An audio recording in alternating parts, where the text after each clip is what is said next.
Hello guys, this is Brijesh here and once again welcome back to सिविलॉजी। पिछली class में हमने इरिगेशन सिस्टम के बारे में पढ़ा था कि कौन कौन से इरिगेशन सिस्टम हैं। तो आज हम उसी के आगे कंटिन्यू करने वाले हैं और उसके बाद जो नेक्स्ट टॉपिक है हमारा irrigation project and irrigation work.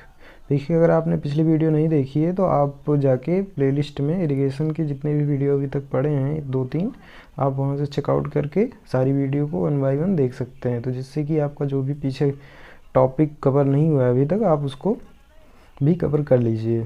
तो आइए देखते हैं कि इरिगेशन प्रोजेक्ट में हमें क्या क्या पढ़ना है।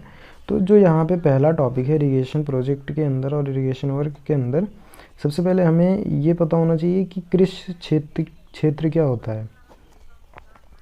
कृषि क्षेत्र इंग्लिश में हम बोलते हैं इसे कल्चरेबल एरिया। कल्चरेबल एरिया, इसका सिंपल सा मतलब होता है कि प्रदेश की जितनी भी ज़मीन पर, प्रदेश में जितनी भी ज़मीन होती है जिस पे की खेती होती है या फिर खेती हो सके, उसे ही हम कल्चरेबल एरिया कहते हैं। मतलब इसकी आप अगर डेफिनेशन लिखना चाहें तो लिख सकते हैं कि प्रदेश की जितनी भूमि पर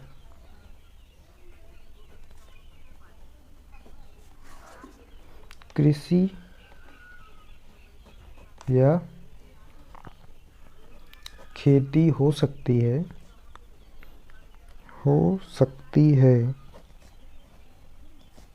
उसे कृषि क्षेत्र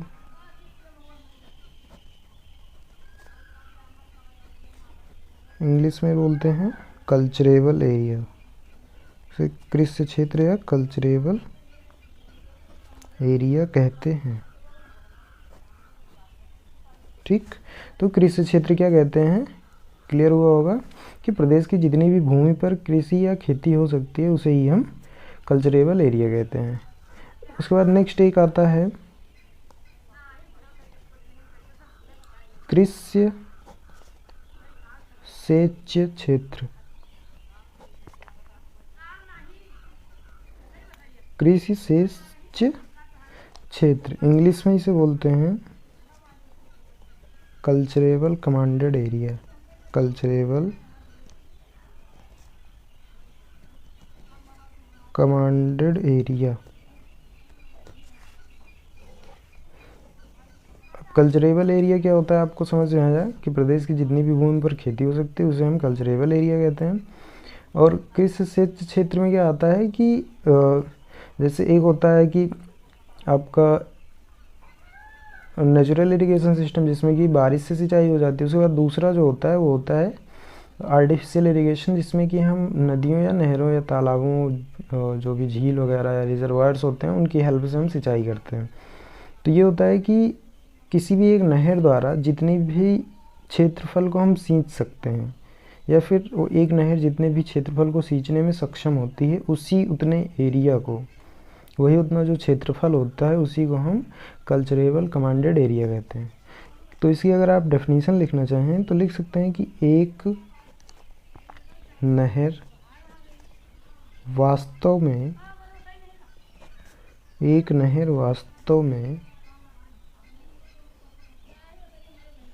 जितने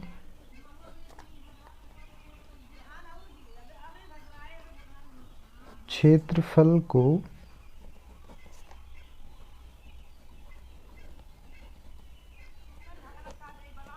सींचती है या सींचने में सक्षम होती है, सींचती है या सींचने में सक्षम होती है, उस क्षेत्रफल को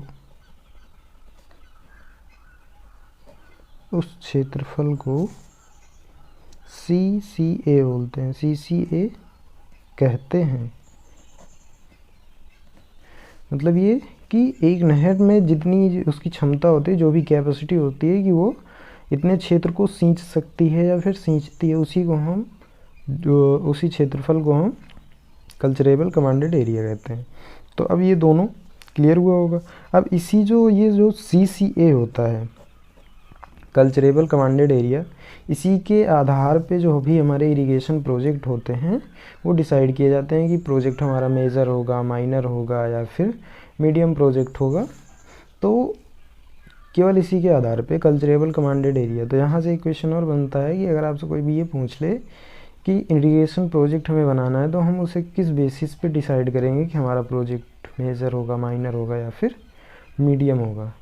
तो वो हम डिसाइड करते हैं CAA के बेसिस, मतलब जितनी भी हमारी वहाँ पे उस लोकल एरिया में कल्चरेबल कमांडेड एरिया होगी, जितनी भी क्षेत्र को हमें सींचने की आवश्यकता होगी, उसी बेसिस पे हम अपना इरिगेशन प्रोजेक्ट तैयार करते हैं। तो इसी के आधार पे, CAA के आधार पे जो भी हमारे इरिगेशन प्रोजेक्ट होते हैं उनको 3 कैटेगरीज में रखा गया है। पहला major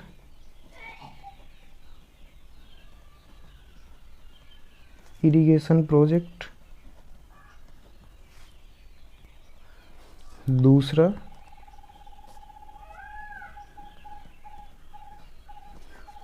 medium irrigation project, and जो आपका लास्ट वन होता है वो होता है माइनर इरिगेशन प्रोजेक्ट। देखिए अब मेजर, माइनर और मीडियम ये कैसे डिसाइड होता है, ये होता है वहाँ के कल्चरेबल कमांडेड एरिया के ऊपर कि मतलब वहाँ पे उस लोकल एरिया में कितने क्षेत्रफल को हमें सींचने की आवश्यकता है। उसी बेसिस पे हम इन प्रोजेक्ट को डिसाइड करते हैं कि हम इरिगेशन के लिए मेजर प्रोजेक्ट बनाएं या मीडियम बनाएं या फिर माइनर बनाएं। जब वो देखिए मेजर इरिगेशन प्रोजेक्ट तब बनाया जाता है जब जो आपका CA होता है, मतलब कल्चरेबल कमांडेड एरिया, ये अगर 1000 हेक्टेयर से 1000 हेक्टेयर से ज़्यादा हो। अगर CA ज़्यादा है 1000 हेक्टेयर से, सॉरी 10,000, ये 10,000 है। अगर CA 10,000 हेक्टेयर से ज़्यादा है, मतलब जितने भी क्षेत्र को हमें सींचने की आवश्यकता है वो क्षेत्रफल अगर 10,000 हेक्टेयर से ज़्यादा है, तब हम वहाँ पे मेजर इरिगेशन प्रोजेक्ट को इस्टेब्लिश करते हैं। देन उसके बेसिस पे जो भी हमें नहर बनानी होती है हम उसके अकॉर्डिंग बनाते हैं। उसके बाद अगर आपका CCA ये अगर 2000 हेक्टेयर से लेके 10,000 हेक्टेयर के बीच में है, मतलब 2000 से 10,000 के बीच में है,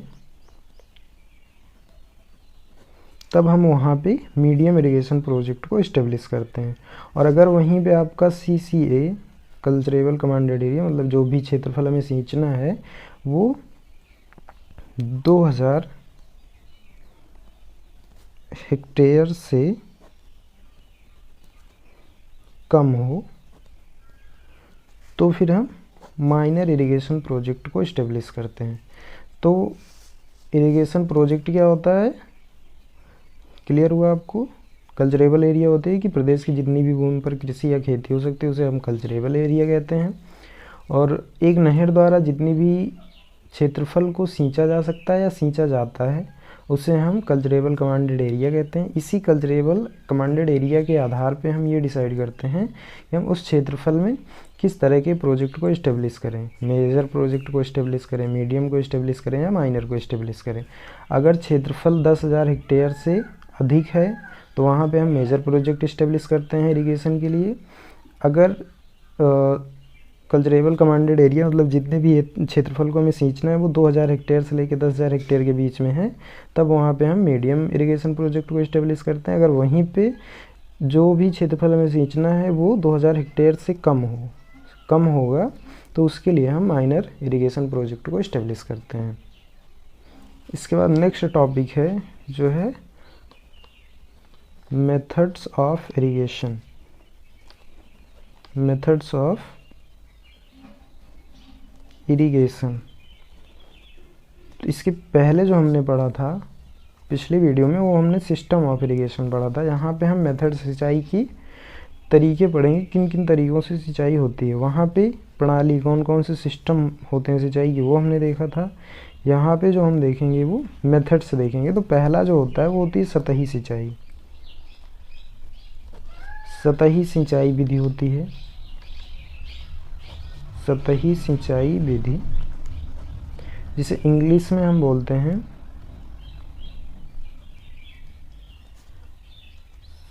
सरफेस इरिगेशन। सेकंड जो होता है वो होता है आधा स्तर, या फिर कहीं कहीं पे इसे हम आधा स्थल के नाम से भी जानते हैं, आधा स्तर सिंचाई विधि। ये कहीं कहीं पे आपको आधा स्थल के नाम से मिल जाएगा, तो आपको कंफ्यूज नहीं होना है। इंग्लिश में इसे हम बोलते हैं सब सरफेस इरिगेशन मेथड, सब सरफेस इरिगेशन। नेक्स्ट जो होता है वो छिड़काव या बौछार विधि होती है, छिड़काव या बौछार विधि। इंग्लिश में हम इसे बोलते हैं स्प्रिंकलिंग या ओवरहेड इरिगेशन, स्प्रिंकलिंग या ओवरहेड इरिगेशन। एंड लास्ट होता है आपका टपकन या बूंद बूंद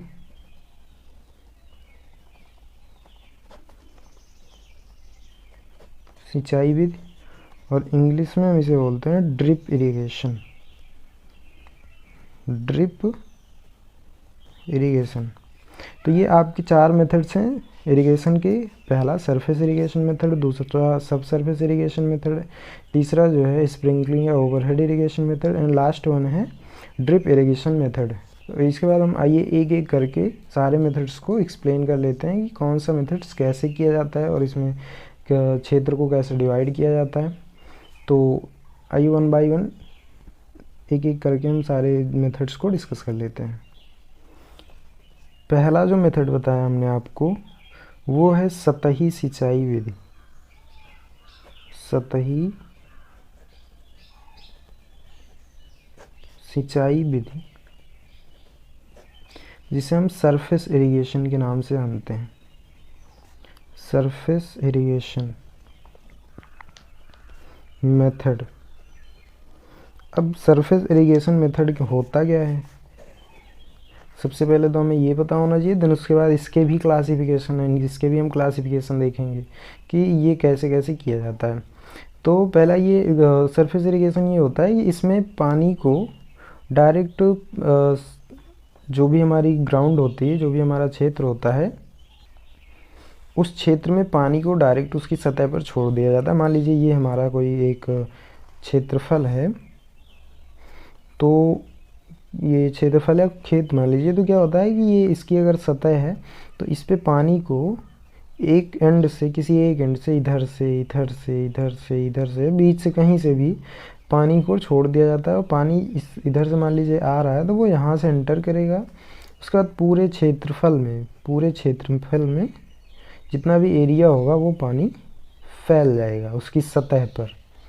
जो ऊपरी सतह होती है उसके सरफेस पे, क्षेत्रफल के सरफेस पे पानी अंडर ग्रेविटी फ्लो करके फैल जाएगा। मतलब ये क्या होता है कि सतही सिंचाई विधि में हमें किसी भी प्रकार का प्रेशर नहीं देना होता है। मतलब पानी को ये नहीं है कि पंप आउट करके हमें सींचना है, इसमें डायरेक्ट पानी को क्षेत्रफल के एक कोने से छोड़ा जाता है, खेत के एक कोने से छोड़ा जाता है, और वो अंडर ग्रेविटी फ्लो होके, अंडर ग्रेविटी, यहाँ पे अगर आपसे कोई पूछता है कि सरफेस इरिगेशन में कैसा फ्लो होता है, तो वो होता है under gravity. Under gravity flow होता है, पानी गुरुत्व के कारण फ्लो होता है, जिसे हम गुरुत्व प्रवाह कहते हैं।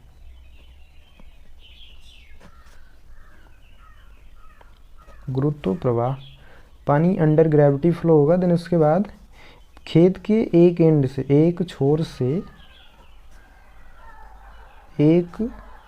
से दूसरे छोर पर, दूसरे छोर बोल सकते हैं या फिर आप इसे अंतिम छोर भी बोल सकते हैं, दूसरे छोर पर अंडर ग्रेविटी फ्लो होते हुए आपका पानी खेतों में पूरी तरह से फैल जाता है। अब इसकी भी कई सारी विधियां हैं। पहला जो है उसे हम मुक्त या फिर आप्लावन विधि कहते हैं, मुक्त या आप्लावन विधि। और इंग्लिश में हम इसे बोलते हैं फ्लोटिंग मेथड। इंग्लिश में इसे हम बोलते हैं flooding method. Flooding method, English में हम इसे बोलेंगे फ्लडिंग मेथड। सेकंड जो होता है वो होता है क्यारी, या फिर इसका दूसरा नाम होता है चक विधि। इंग्लिश में इसे हम चक विधि के नाम से ही जानते हैं, चक मेथड। थर्ड होता है द्रोणी या बेसिन विधि। बेसिन विधि, इंग्लिश में हम इसे बेसिन मेथड के नाम से जानते हैं, बेसिन मेथड। नेक्स्ट होता है कुंड विधि। कुंड विधि, इसे हम फरो मेथड के नाम से जानते हैं, इंग्लिश में इसे हम फरो मेथड कहते हैं। आपको हिंदी के साथ साथ इंग्लिश वाले नाम भी याद रखने हैं, क्योंकि एग्जाम में क्वेश्चन को जब थोड़ा सा टिपिकल बनाना होता है, कॉम्प्लिकेट बनाना होता है, तो क्वेश्चन को हिंदी इंग्लिश के नाम में जो भी क्वेश्चन का इंग्लिश नाम होता है उसे हिंदी में लिख के दे देगा। जैसे ये फरो है तो इसे फरो के नाम से दे देगा, तो आप कंफ्यूज हो जाएंगे। भले ही आपको कुंड विधि आती हो, लेकिन आपने अगर इंग्लिश नाम नहीं पढ़ रखा तो आप नहीं समझ पाएंगे क्वेश्चन पूछ क्या रहा है। तो इसलिए आपको हिंदी के साथ साथ इंग्लिश भी पढ़ के जाना है। नेक्स्ट है सीढ़ी या कंटूर विधि। सीढ़ी या कंटूर विधि, इंग्लिश में इसे हम कंटूर मेथड के नाम से ही जानते हैं, कंटूर मेथड। अब देखिए टोटल हम जो भी सरफेस इरिगेशन है इसके 5 टाइप्स होते हैं। पहला flooding, check, basin, furrow and contour. Surface irrigation क्या होता है, आपको पता चला कि यहाँ पे क्षेत्रफल के एक छोर पे पानी छोड़ा जाता है और वो दूसरे छोर पे अंडर ग्रेविटी फ्लो होते हुए, मतलब गुरुत्व प्रवाह, मतलब गुरुत्व के कारण पानी बहता हुआ एक छोर से दूसरे छोर तक आसानी से पहुंच जाता है। तो इसी को हम सरफेस इरिगेशन कहते हैं। अब इसके भी 5 मेथड हैं, flooding, check, basin, furrow and contour. तो आइए पहला देखते हैं कि फ्लडिंग मेथड क्या होता है।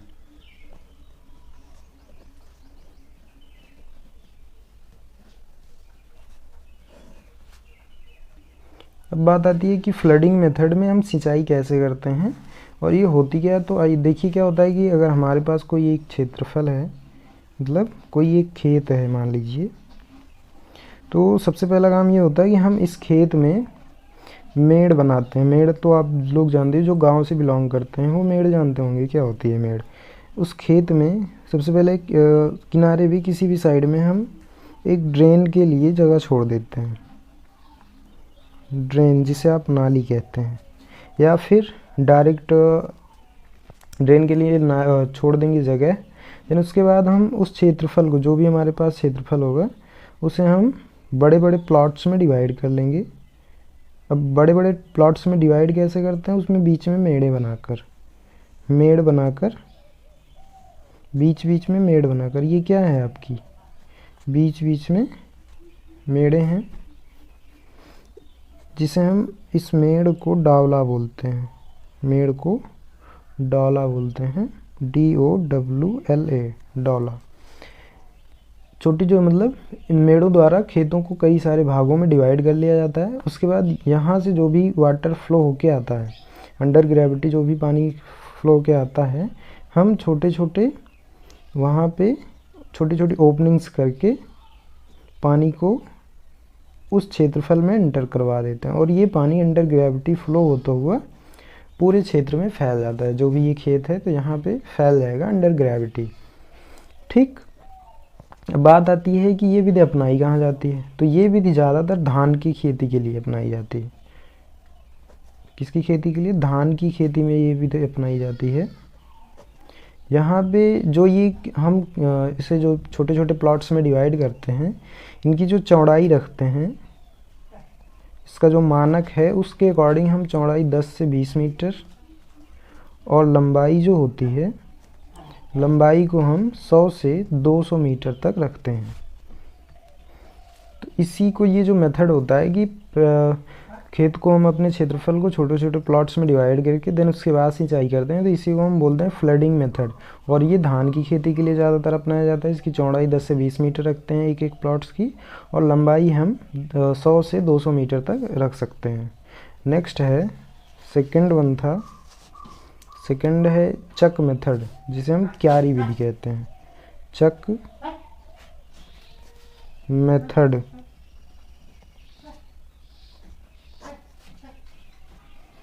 देखिए, चक मेथड क्या होता है, जो भी स्टूडेंट गांव से बिलोंग करते हैं उन्हें पता होगा कि चक मेथड क्या होता है। इसमें क्या होता है कि जो भी पूरा क्षेत्रफल होता है उसे हम छोटे छोटे टुकड़ों में डिवाइड करते हैं। यहाँ पे क्या था, बड़े बड़े टुकड़ों में डिवाइड किया, उसके बाद फ्लडिंग मेथड में, लेकिन इसमें हम छोटे छोटे, मान लीजिए सेम आपका सेम प्लॉट है आपके पास, जितना ये था उतना ये भी है, तो क्या करते हैं कि इसमें हम अपने प्लॉट को छोटे छोटे पार्ट्स में डिवाइड करते हैं। सबसे पहले तो एक हम मेन ड्रेन के लिए, यहाँ पे मेन जो मुख्य नाली होती है, जिसे हम मेन ड्रेन या डिच भी बोलते हैं, चाहे आप डिच बोलिए या फिर ड्रेन बोलिए। ड्रेन मतलब भी नाली होता है, डिच मतलब भी नाली ही होता है। एक मेन नाली के लिए जो जगह छोड़ देते हैं, देन उसके बाद क्या होता है कि हम पूरे क्षेत्रफल में और इसको छोटे छोटे पार्ट्स में डिवाइड कर लेते हैं। अब यहाँ पे ऊपर देखा था हमने मेड़े बनाई गई थी, लेकिन यहाँ पे मेड़े नहीं ना बना के बीच बीच में नालियाँ बनाई जाती हैं। अब ये क्या होती है, ये सब ड्रेन्स होती हैं, मतलब उपनालियाँ जिसे हम बोलते हैं। उपनालियाँ, जो मेन नालियाँ होती हैं थोड़ी सी बड़ी होती हैं और उपनालियाँ छोटी होती हैं। क्या होता है कि यहाँ से इसके बगल बगल जो भी, इसके दाईं ओर और बाईं ओर जो भी प्लॉट्स आएंगे उसमें हम सिंचाई करते हैं। फिर उसके बाद जो ये बगल में प्लॉट होता है, इसे भी और छोटे छोटे टुकड़ों में डिवाइड कर लिया जाता है,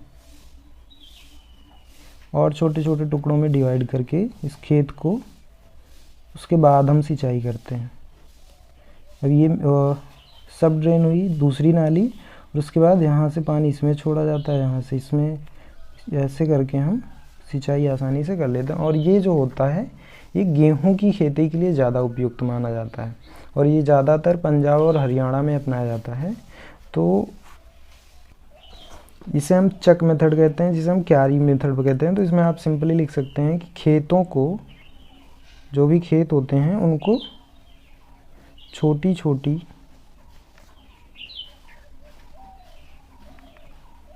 क्यारियों में बांट लिया जाता है, छोटी छोटी क्यारियों में बांट लिया जाता है।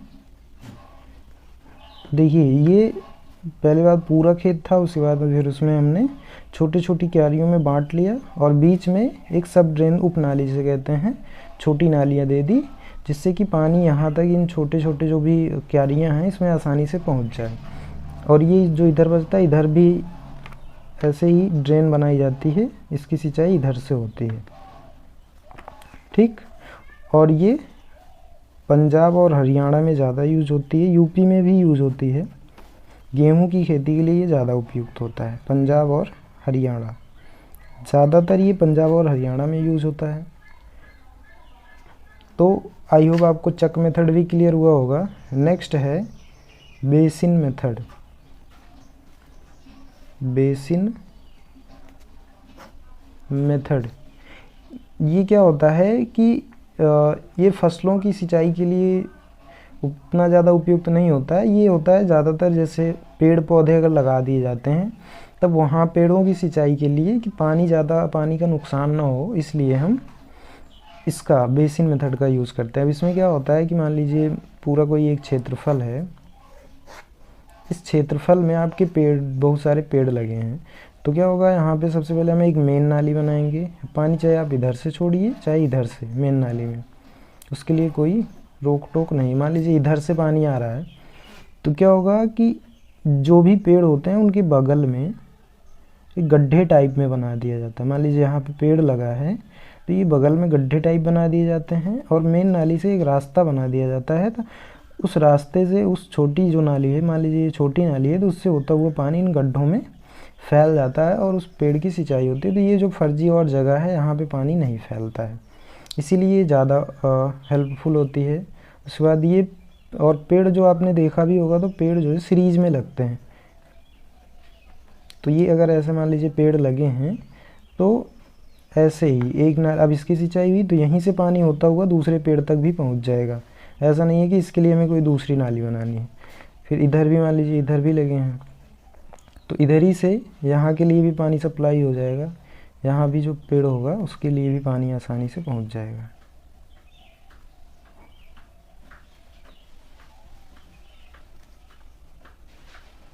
तो ये ज़्यादातर पेड़ पौधों की सिंचाई के लिए ये विधि उपयुक्त होती है। और वन बाई वन जब जैसे इसकी सिंचाई हो गई तो इसी से होता हुआ पानी यहाँ पहुँच गया। इसके बाद भी अगर पेड़ पौधे हैं तो यहाँ पहुँच जाएगा, इधर भी हैं तो इधर यहाँ से होते हुए, तो पानी का यहाँ पे वेस्टेज कम होता है। अब ये जो खाली स्पेस है यहाँ पे हमें फर्जी पानी, यहाँ पे फर्जी पानी, यहाँ पे इधर फर्जी पानी भरने की ज़रूरत नहीं है। ठीक, तो ये क्या होता है, पेड़ पौधों की सिंचाई के लिए होता है।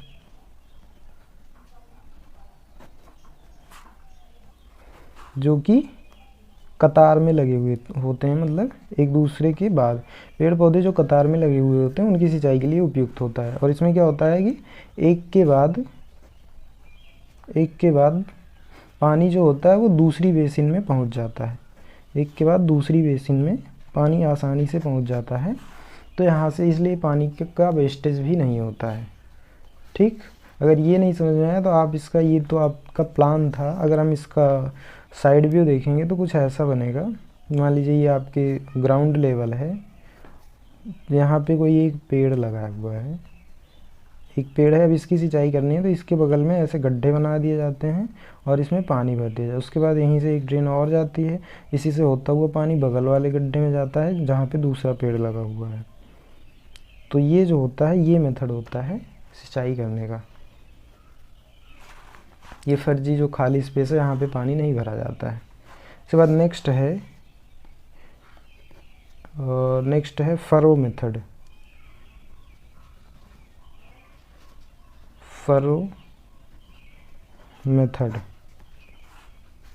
अब इसमें क्या होता है, इसमें ये होता है कि जो भी हमारे पास क्षेत्रफल होता है उसमें हम छोटी छोटी मेड़ें बना लेते हैं, छोटी छोटी मेड़ें बना लेते हैं। मान लीजिए ये मेड़ हो गई, फिर उसके बाद इधर से दूसरी हो गई, इधर से तीसरी हो गई, इधर से चौथी हो गई।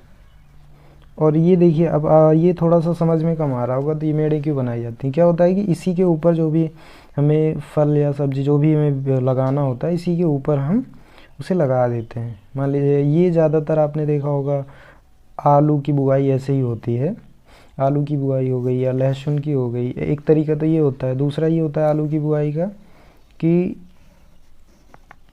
ऐसे ना करके सीरीज में, ये एक होता है यहाँ पे ड्रेन और इसके दोनों तरफ ऐसे बीच बीच में मेड़े बना के उसके ऊपर आलू की बुआई कर दी जाती है, इधर भी और इधर भी।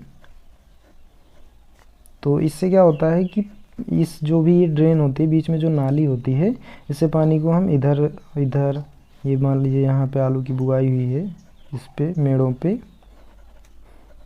अगर आलू की बुआई हुई है तो ये जो बीच में स्पेस है ये सिंचाई के पर्पज़ से बनाया जाता है। तो यहाँ पे पानी इस नाली के द्वारा पहुँचाया जाता है, तो सिंचाई आसानी से हो जाती है। और इसमें क्या होता है, इसमें जो भी होता है कि चाहे इधर आप मेन ड्रेन बना दीजिए चाहे इधर, अगर आप इधर से बनाएंगे तो पानी इधर से एंटर करेगा, इधर से बनाएंगे तो पानी इधर से करेंगे तो पानी इधर से एंटर करेगा।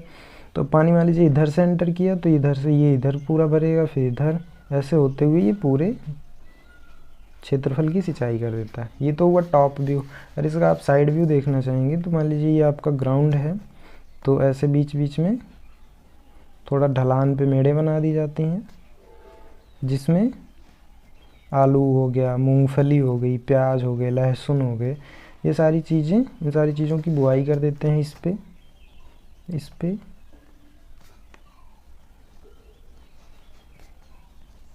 और बीच में पानी भरा जाता है। तो आई होप आपको अब क्लियर हो गया होगा कि फरो मेथड कहाँ पे अपनाया जाता है और क्यों अपनाया जाता है। ये मूंगफली की खेती ऐसे ही होती है, आलू की सिंचाई के लिए होता है, प्याज हो गया और लहसुन वगैरह की सिंचाई के लिए हम फरो मेथड का ही यूज़ करते हैं। उसके बाद नेक्स्ट है, चौथा था आपका फरो, एंड लास्ट आपका बचता है कंटूर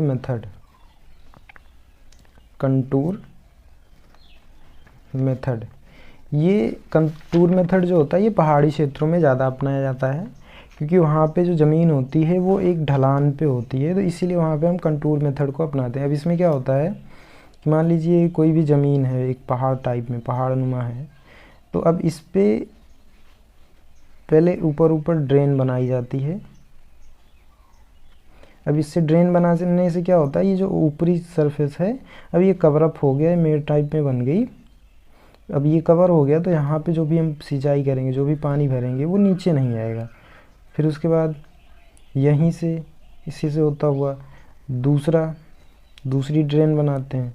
अब जो दूसरी ढलान पे है अब इसकी सिंचाई हो जाएगी, इसका पानी नीचे नहीं आएगा बह के, या ज़मीन की भी कटान इससे रुकती है। उसके बाद ऐसे ऐसे करके 1 बाई 1 हम उसे ढलान के अकॉर्डिंग वहाँ पे उस क्षेत्रफल को बांट देते हैं। देन उसके बाद उसकी हम सिंचाई कर देते हैं। तो ये मेथड जो अपनाया जाता है कंटूर मेथड, ये पहाड़ी क्षेत्रों में अपनाया जाता है।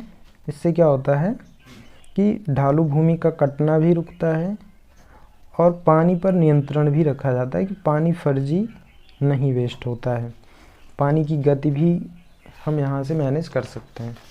तो ये थे आपके सरफेस इरिगेशन के 5 मेथड। आई होप आपको क्लियर हुए होंगे 5। तो अभी के लिए बस इतना ही, मिलते हैं नेक्स्ट वीडियो में, तब तक के लिए जय हिंद जय भारत।